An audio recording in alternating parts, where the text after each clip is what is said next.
Magluluto naman ako ng chicken adobo para sa hapunan ko guys, para makabaon din bukas. Yan, bilis ako na yung sibuyas, bawang,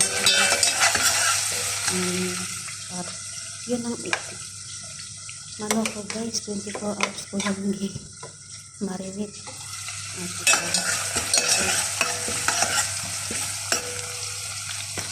Para mag-golden brown yung sibuyas. So, nagdagat ko na yung sibuyas.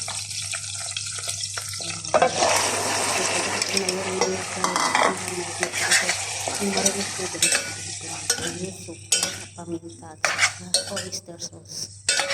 Then, haluin lang natin para mag-golden brown siya.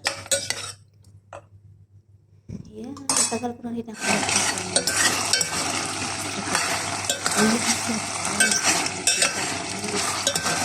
Wow, yan.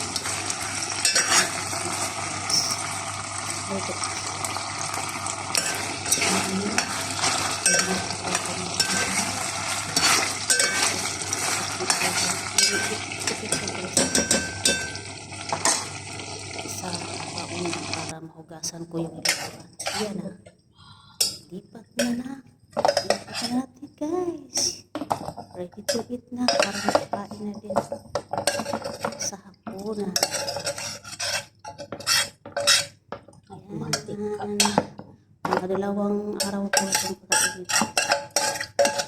Wala kasi mag-isa. Thank you.